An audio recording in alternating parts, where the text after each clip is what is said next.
Hello, my name is Dr. Keith Miller, and the objective of this video is to discuss climate controls in Earth history.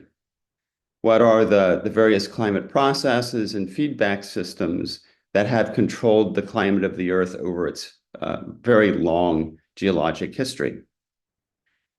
And the reason for focusing on this is if we were to understand the current anthropogenic or human-caused climate change that is occurring, we need to understand it in the background and against the background of how the climate system works.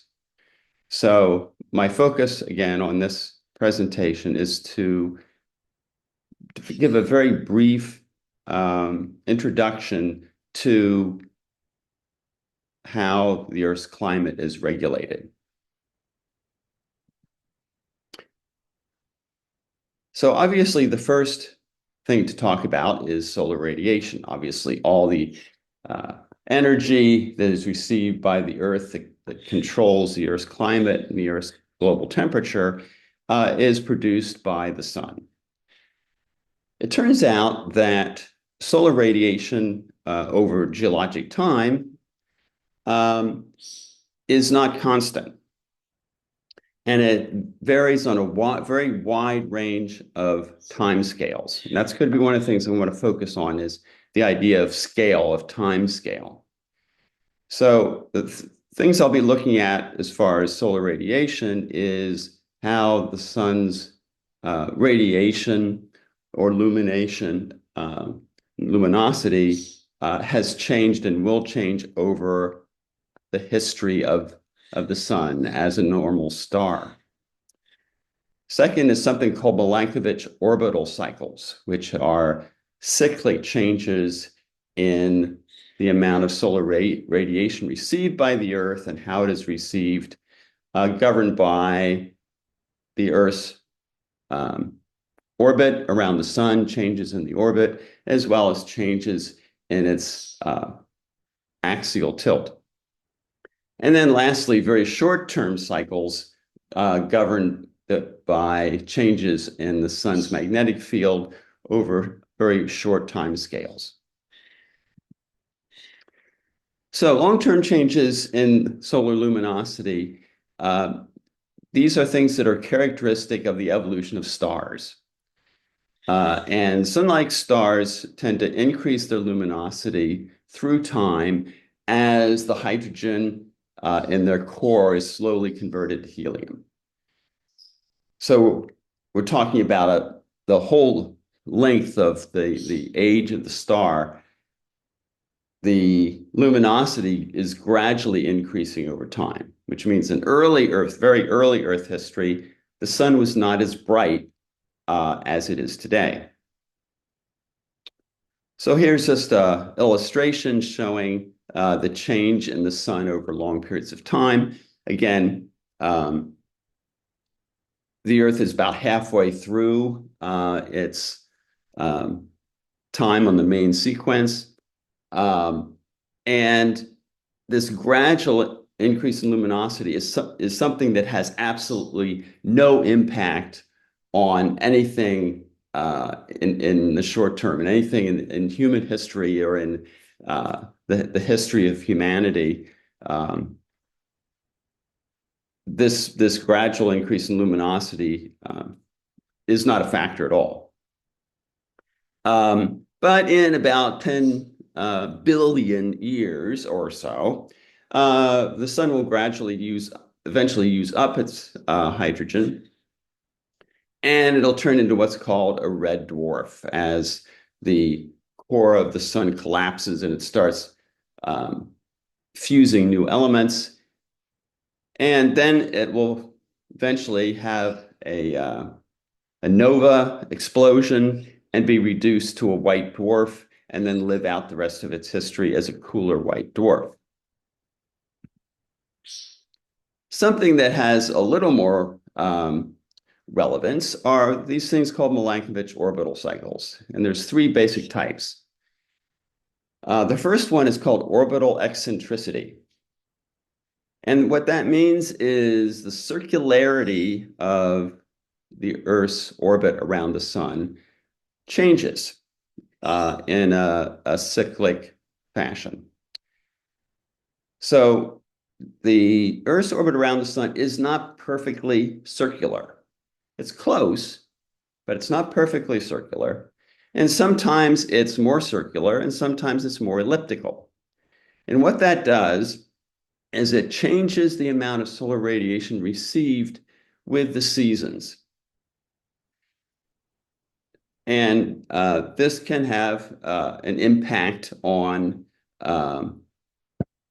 the distribution of solar radiation during the year in the northern and southern hemispheres.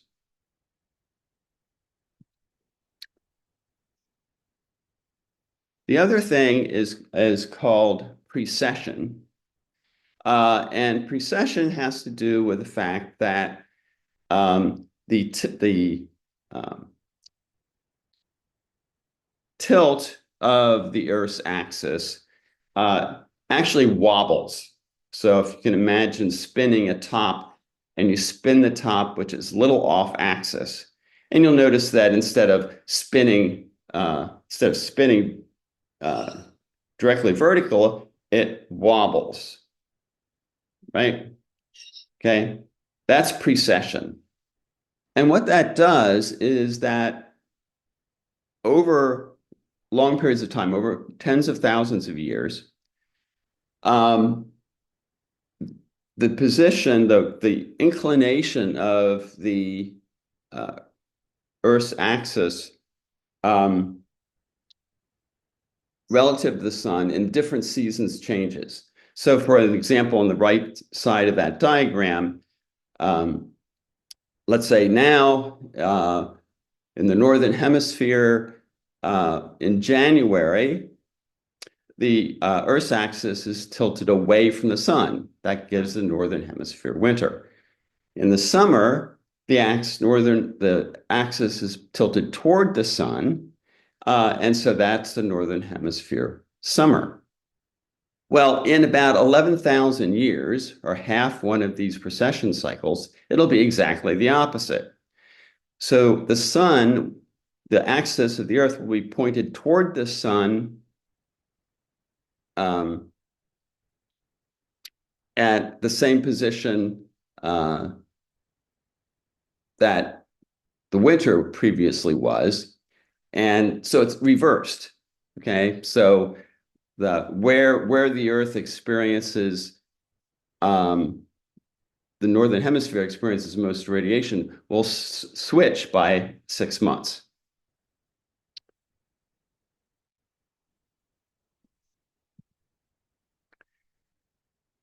The last thing about the last of the three is obliquity, which is in the middle of this diagram.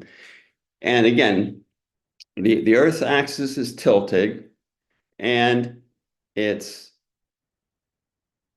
wobbling like a top off axis. Well, what happens is the tilt changes over time. So not only is it wobbling, but sometimes the tilt is less and sometimes the tilt is more. Well, each of these things occurs at different time scales. The eccentricity of the orbit, that is the degree to which the Earth's orbit is circular or elliptical, changes on two superimposed cycles. One is 100,000 years and the other is 400,000 years. The change in the Earth's tilt occurs about 40,000 years, and precession averages about 20,000 years. So these are still very long time periods in relationship to human history. But they do have impacts on global climate. In fact, these Milankovitch cycles actually are the timekeepers for glacial and interglacial periods. The glacial and interglacial periods during the Pleistocene, for example, vary about 100,000 years, which is the eccentricity cycle. But again, these things are still longer term than the kind of very short term that we're talking about in terms of hundreds of years for anthropogenic global warming. One thing that is a very short term is sunspot cycles. The sun's magnetic field goes through fairly rapid changes, which increase or decrease the amount of solar storms or sunspots on the sun's surface. When the sun is very active, that is when there's a lot of sunspots and solar prominences, solar storms, the sun gives out more solar radiation. And when it's calmer, it gives out less. And that occurs in about an 11-year cycle. And we can see that at the bottom, that's recorded showing these changes, peaks and drops in sunspot number and also in luminosity.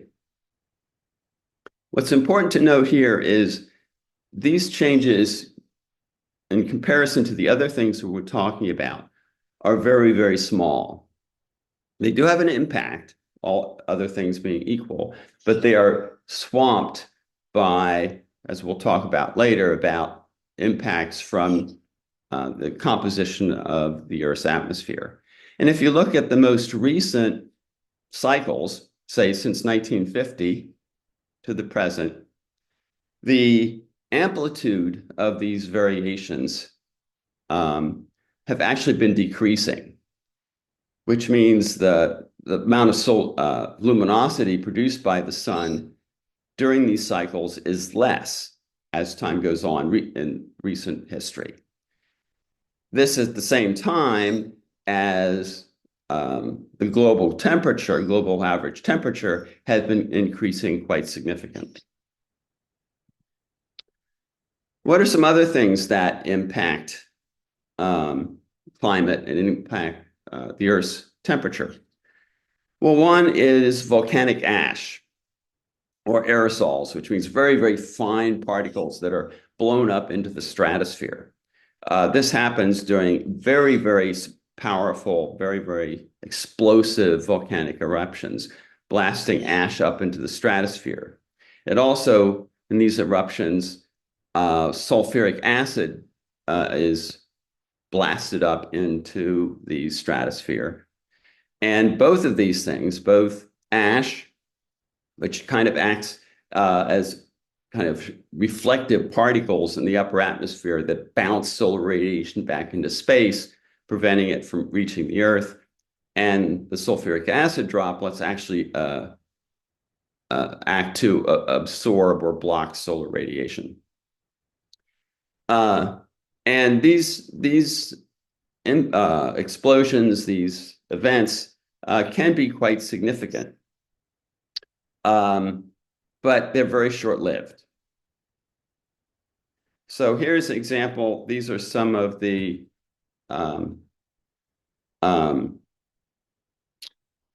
most powerful explosive volcanic eruptions in relatively recent human history against the Earth's global temperature.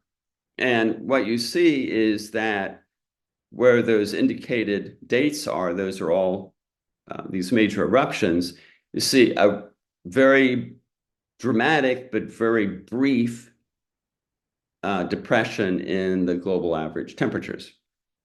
So after these events, there can be a couple years of drop in global temperatures due to these solar radiation blocking ashes and aerosols.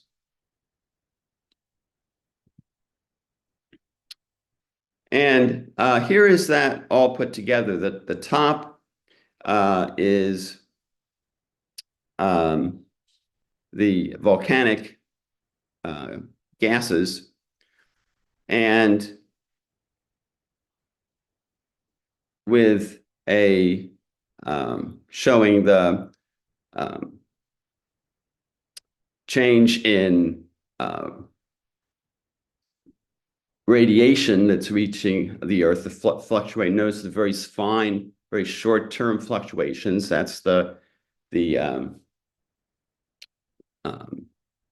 11-year solar cycles, and showing the combined impact of these things as far as Earth's temperature. At the bottom is the impact of greenhouse gases, which we'll talk about next. And notice that that greatly swamps out all these other effects.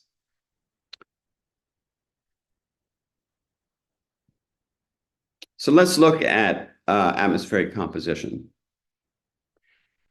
The two main gases that we'll pay attention to here are carbon dioxide and methane. Notice that as far as percentage in the Earth's atmosphere, these are very, very small percentages. Carbon dioxide is only 0.03%, and methane is much, much, much less than that.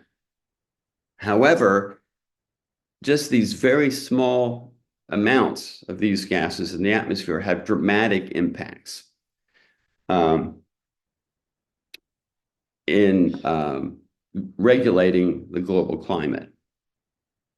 And there's others, but three main gases that impact the Earth's global temperature is water vapor, carbon dioxide, and methane. So let's look how this works.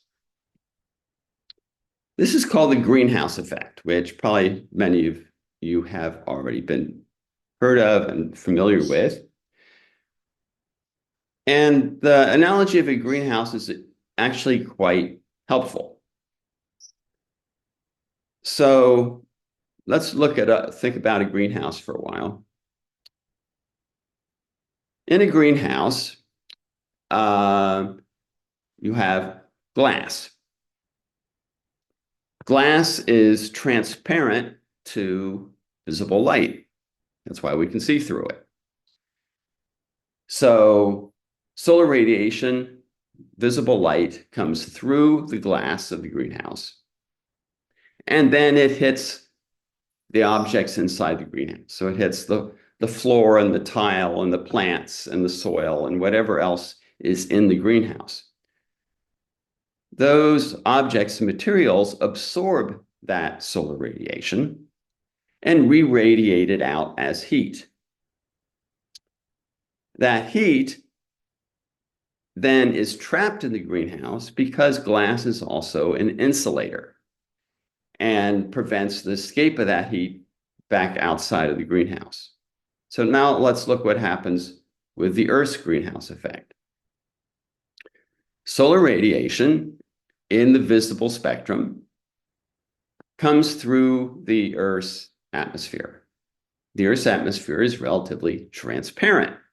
That's why we can see through it. So that solar radiation then hits the surface of the Earth. It is absorbed by the land, by the oceans, by plants, by vegetation, by rocks, everything. Then those materials re-radiate out in the infrared, that is heat. And the greenhouse gases in the atmosphere are very good at absorbing radiation in the infrared, that is in heat. So that heat then that's being radiated by the Earth's surface, most of that is trapped or absorbed by these greenhouse gases, holding that heat within the Earth's atmosphere. It's important to realize that the greenhouse effect is something that is absolutely essential to life on Earth. If there was no greenhouse effect, the Earth would be completely frozen. In fact, there were times back or very, very early in Earth history when the sun was not as bright, not as luminous, that the Earth actually did have some periods of being nearly frozen solid. It's called a snowball Earth. because the greenhouse effect was not strong enough to compensate for the dimmer sun. So the greenhouse effect is essential. So here to show how the association of the atmospheric composition with temperature, you can see these graphs. These are taken from the record of ice cores, which there's a whole discussion in itself of how we extract this kind of information from ice cores taken in Greenland and Antarctica and elsewhere. But actually, these provide very detailed, very precise records of not just atmospheric composition, but temperature and other parameters as well. And how this happens is that within the ice, air is trapped. There are air bubbles in that ice. And that those air bubbles are actually trapped air at the time that that ice was formed. So it actually has these tiny samples of the atmosphere at the time that that particular piece of ice was formed. So here's the graph, and what you see is the carbon dioxide amounts, methane amounts, again, the two most significant greenhouse gases, and then temperature. And what you see is they follow each other very closely. Okay. And also notice that there's a periodicity there, and that periodicity is the 100,000 year periodicity of the Earth's orbital eccentricity.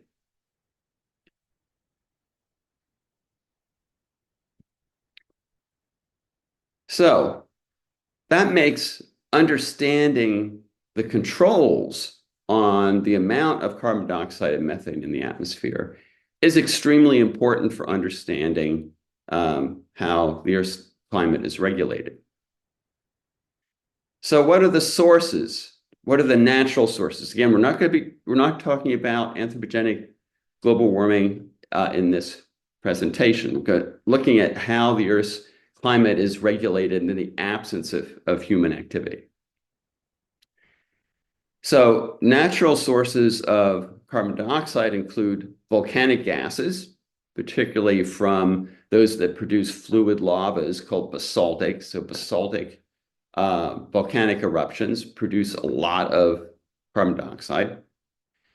Oxidation and decomposition of organic matter, and respiration of organisms, right? We breathe in, all animals breathe in oxygen, and they release carbon dioxide into the atmosphere. Sources of methane are microorganisms, particularly microorganisms that live in anoxic environments, and they have metabolism that's called methanogenesis, which means in the absence of oxygen, they release methane as a byproduct. And we'll look at this a little bit more in a minute. Wetlands, which is actually also kind of related or is related to methanogenesis. So wetland areas. And if organic matter is heated, can also release methane. So here are some examples. There's an example of, on the lower right, of a basaltic eruption, basaltic magma, very fluid, runny lava flows, and you can see all the gases being released. Actually, one of the main gases is water, but these eruptions tend to release a lot of carbon dioxide as well. Upper left-hand corner is a wetland. And then you have the other two things. We have termite mounds of all things. It turns out that there is a huge volume of termites globally, and termites digest wood. In order to digest wood, they have to host methanogenic bacteria in their guts because these bacteria are the only things that can digest cellulose. So all these termites are releasing methane into the atmosphere. Also, ruminant herbivores, such as cattle, in this case, wildebeests and other ruminant animals, release methane from their digestive systems, essentially belch it out, because they also are eating material that has a high amount of cellulose. And to digest that, they need methanogenic bacteria. So they host these bacteria in their guts, which enable them to digest. And so all these ruminant animals are producing methane, which adds to the methane concentration in the atmosphere. So that's where the carbon comes from, carbon dioxide, methane. How is it taken out of the atmosphere? Okay, this is really important. That for anything like this, you have to look at sources and sinks to understand how much is currently in the atmosphere, how much is being added to the atmosphere, how much is being removed from the atmosphere. And the balance between those things determine the atmospheric compositions. So how is carbon removed from the atmosphere? Well, obviously one is photosynthesis, the opposite of respiration. So as plants photosynthesize, they take in carbon dioxide, use it to build their living tissues, and they release oxygen as a byproduct. Also, that plant material can be buried, essentially taken away from the surface of the earth and sequestered. And so organic matter from decaying plant material is stored in soils, it's stored in peat deposits, it's stored in black organic rich muds in places in the bottom of the ocean. And those various deposits of organic material, if they get buried sufficiently within the earth and heated to sufficient temperatures, are converted into what we call fossil fuels. That is coal, oil, gas.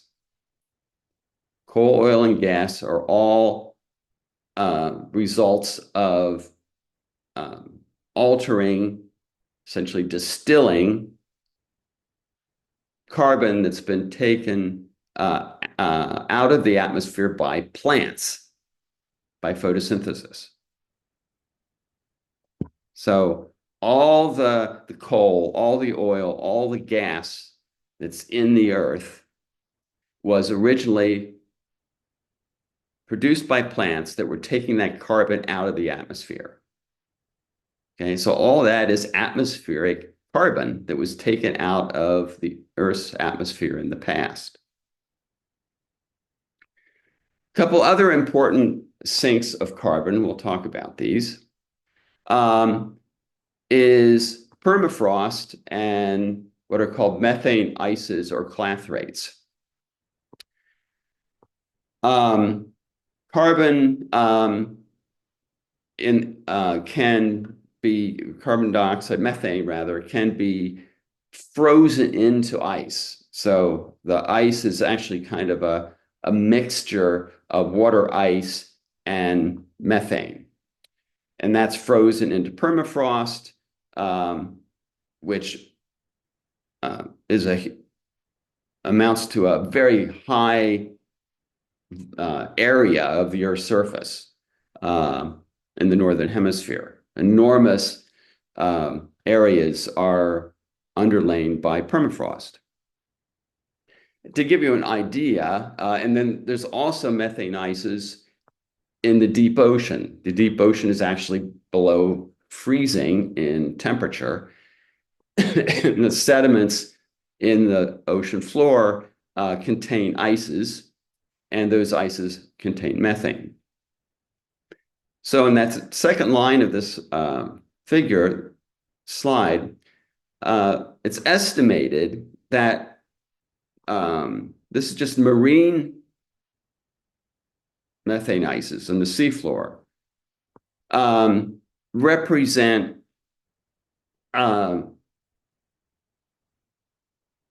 more, or is not as more, but a significant percentage of all the fossil carbon in fossil fuels. So this is a huge pool of frozen methane that is captured, sequestered in the ocean floor. When that melts, it ceases to become a sink and it now becomes a source. And remember that methane is one of the strongest greenhouse gases. It's much more powerful than carbon dioxide in its greenhouse impact. So here are some examples of that. So we have peat. On the left, we have permafrost shown in the upper right. Vegetation, particularly forests. It's important to realize that in order to decrease the amount of carbon in the atmosphere, you have to increase the total amount of what's called the standing crop of forest globally. You have to increase the amount of area covered by forest. If you cut down trees and replace them by the same area of new trees, that is not going to have an impact on the Earth's climate. You have to actually reduce the total coverage of forest, and that will reduce the amount of carbon that's being stored, and that carbon is released up into the atmosphere. So removing large areas of forest is going to increase the amount of carbon dioxide in the atmosphere. And then lower right is coal, also representing the fossil fuels, so not just coal, but oil and gas, again, is essentially fossilized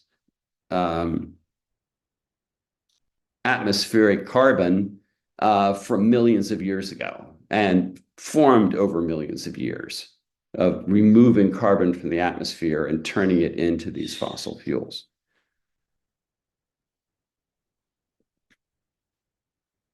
Another sink of carbon, which is an interesting one, is chemical weathering.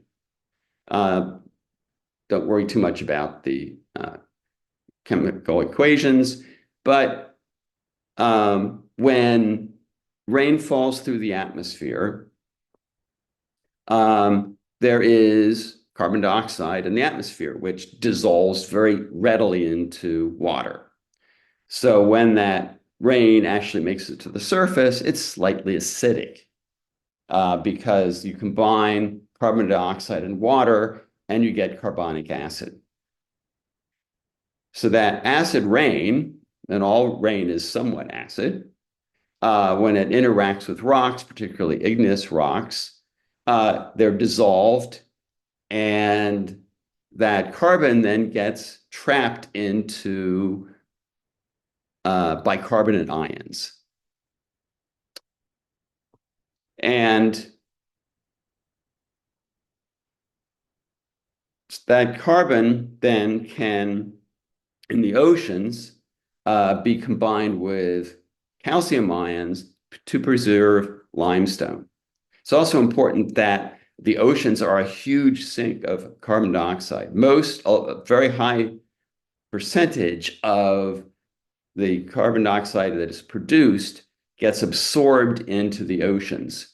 And then over long periods of time, through reaction with calcium ions in the ocean precipitates out limestone with the action of shell producing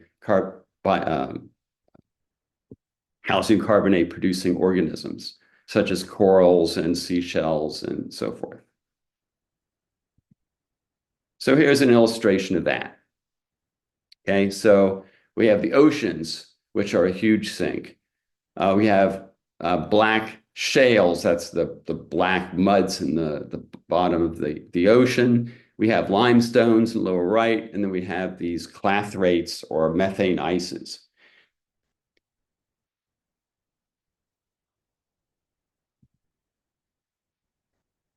This shows talking about the ability of the ocean to absorb carbon dioxide, show that how readily carbon dioxide can be absorbed into water is temperature dependent. So this is important. If the water is very cold, it can hold a lot of CO2, right? That's why we keep carbonated beverages cold. If you warm them up, they go flat. The carbon dioxide escapes. So the warmer the water is, the less CO2 it can hold. So as ocean waters warm, they can actually absorb less CO2, which means they become a less effective sink for carbon dioxide. Okay, now I want to talk some about what are called feedback systems. And one of the most important feedback systems is albedo. And albedo is the reflectivity of the Earth's surface and atmosphere. That is how shiny it is, how reflective it is. And ice and snow are very reflective. They're very bright, which means most of the light, most of the visible light that hits those surfaces, snow or ice-covered surfaces, are not absorbed, but reflected back into space and lost because they're not turned into heat. So, and albedo is not just snow and ice is the biggest impact on albedo, but the oceans are more reflective than land is. Certain types of vegetation are more or less reflective. Clouds are reflective. So there's other things that go into this as well. But the reflectivity of snow and ice is very high. So here is just a visual illustration of that. This is just from the same year, just looking at the difference from winter to summer in the Arctic. And you can see that in the winter, there's a much larger reflective surface, and that surface is all reflecting heat back into space. While in the summer, there's a lot more darker areas, both the land and the ocean, which is absorbing heat. Now, when we talk about feedback systems, albedo is a prime example of a feedback system. So if the temperature, global temperature increases for whatever reason, resulting in less snow and less sea ice, the Earth becomes less reflective. That means it absorbs more solar radiation, which means that it raises the global temperature. And that higher global temperature then causes more snow and ice to melt, which decreases the albedo, which causes more solar radiation to be absorbed by the Earth, and it's a positive feedback system. It keeps reinforcing each other. And unless there's other processes that counter it, can lead to what's called a runaway ice house. So the Earth just keeps getting, or runaway greenhouse, sorry. So the Earth keeps getting warmer and warmer and warmer because you have this positive feedback. And conversely, if the temperature is cooled somewhat, you get more ice, more snow, get more reflective, and you have, again, another positive feedback, this time causing the Earth's climate to get colder. And both of these things have happened in the Earth's past. Global surface currents also are important because they transport global heat around. So the red arrows represent warm currents, the blue arrows represent cold currents. Now, what's particularly important, well,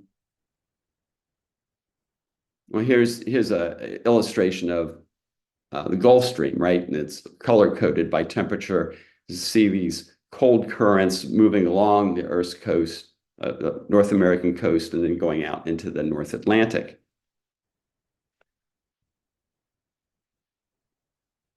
So let's go back to this again. So in certain places in particularly the North Atlantic, the warm ocean currents cool, that cold water sinks and produces the cold bottom waters. So if we look at what's called thermohaline circulation, this is this vertical circulation. So it's not the motion of surface currents, but these are circulations that go from the surface down into the deep ocean. And this is controlled by density differences in the water, temperature and salinity. So as I said, the warm water that makes it up to the North Atlantic gets cold. Ice is produced. Sea ice is produced during the winter. Sea ice grows, expands over the winter. And when sea ice is formed, it excludes salt, most of the salt. So the water underneath the forming ice becomes more saline.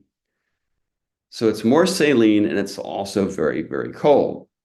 And so this cold saline water then sinks to the bottom of the ocean and is transported throughout the world's oceans on the ocean floor until it does what's called upwelling at the surface, which often happens at various continental coastlines. And then that cold water is brought back up to the surface, warmed again, and then forms the surface currents. So here's an illustration of that process of ice formation. So as ice is forming at the surface, so sea ice is forming, expanding during the winter.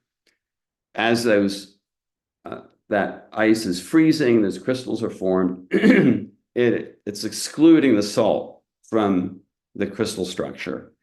And therefore you get a salt-rich layer underneath the ice, which makes it dense, and then it ultimately sinks to the seafloor. So here is a picture of that thermohaline circulation. And one of the important and concerning consequences of this is that if you cease the production of sea ice or greatly reduce the production of sea ice during the winter, that is, as global temperatures warm, produce less sea ice, at some point, that shuts down this thermohaline circulation because you're not forming the sea ice, you're not creating this saline-rich, cold, deep water, and that shuts down. And the ocean becomes what we call stratified. And this has actually happened several times in Earth's past history. So this is not a hypothetical. This has happened in the geologic past. And this can have very dramatic impacts on the Earth's climate.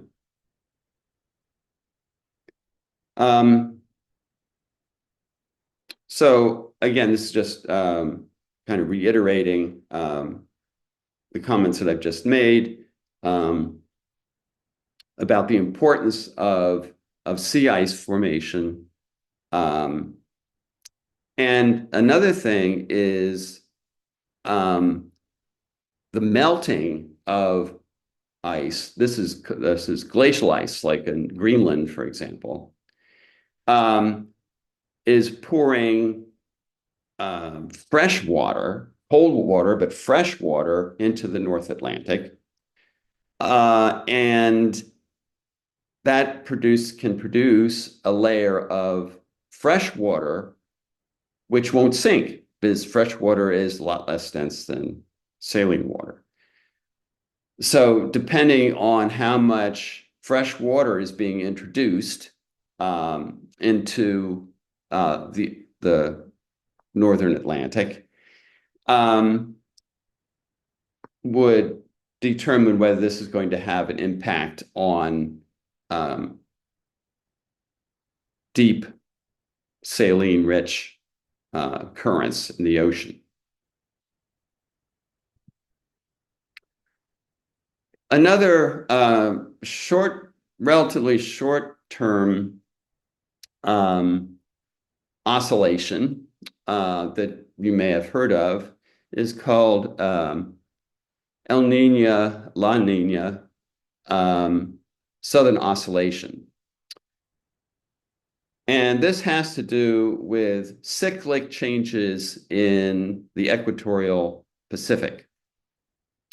So in its colder phase, you have cold deep waters that well up along the coast of South America. And that's because the currents, the ocean currents, are moving from east to west. They're pulling the surface waters away from South America. And this causes the deeper, colder waters to be pulled up to the surface, where they then warmed up. And you get very warm waters in the Western Pacific.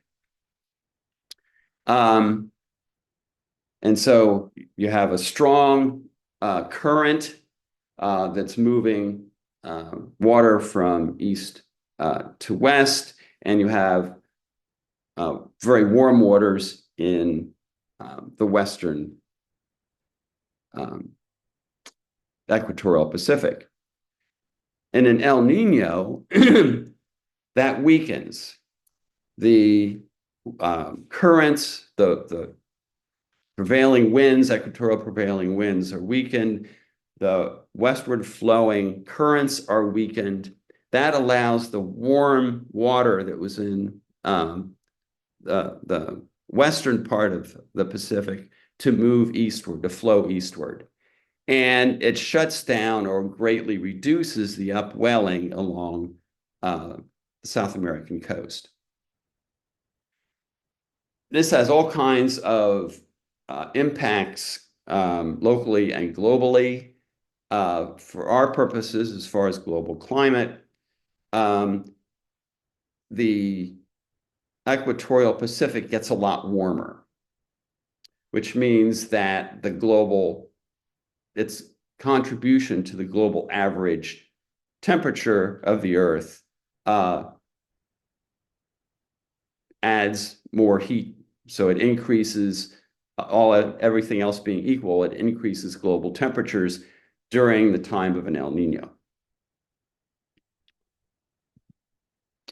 And again, these are colored illustrations of temperatures during this phase. So you have the La Nina, which is the accentuation of the upwelling along South America, the normal conditions, and then El Nino when the warm Pacific waters extend all the way across the Pacific. And this occurs on kind of a semi-periodic a scale of maybe 5 to 10 years or something like that. And so here is a record of that since 1950 to 2015, showing this oscillation between La Nina and El Nino. And again, the peaks, the very, very strong El Ninos are times of usually the spike in the global average temperature. So if you look at a global curve, oftentimes the highest peaks in the trend are times of El Nino. So this is superimposed on other things. So in summary, through the greenhouse effect, the composition of the Earth's atmosphere impacts the degree of warming from incoming solar radiation. So the greenhouse effect is an extremely important driver of the Earth's global climate. It's essential. Again, without it, we wouldn't be here. The Earth would be a frozen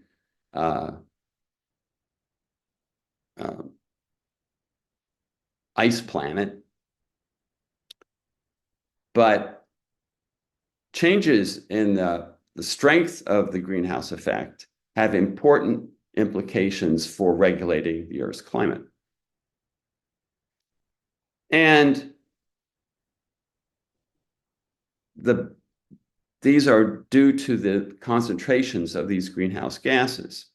And it's a balance between the sources and sinks. How much is being produced globally? How much is being sequestered or pulled out of the atmosphere globally?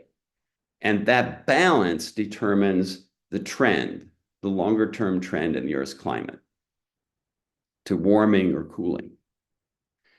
In addition to that, there are a range of positive and negative feedback systems. Albedo is one of the ones that I talked about.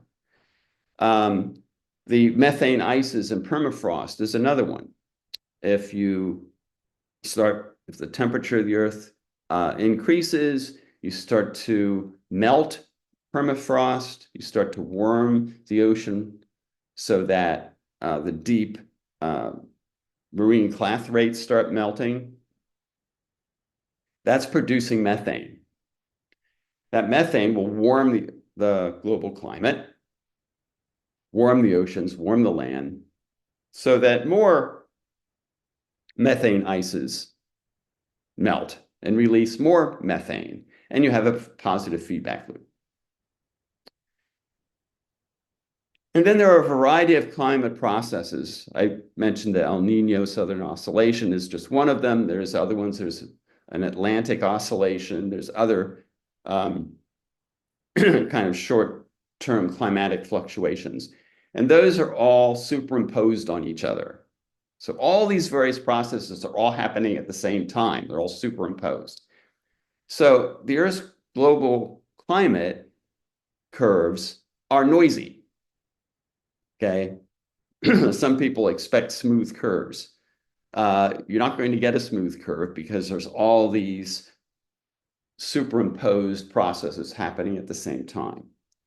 So in looking at global average temperature, looking at climate change, what's really important is long-term trends. By long-term, I mean decades, hundreds of years at least. If not, so it's those long-term changes that matter because all the rest is the noise produced by these other processes. And if this presentation has been helpful to you, I would encourage you to view another video that's up on my YouTube feed, which explicitly looks at the current global warming, looking at the evidence for anthropogenic climate change, and looking at what's happening now as a result and what is projected to happen in the near future.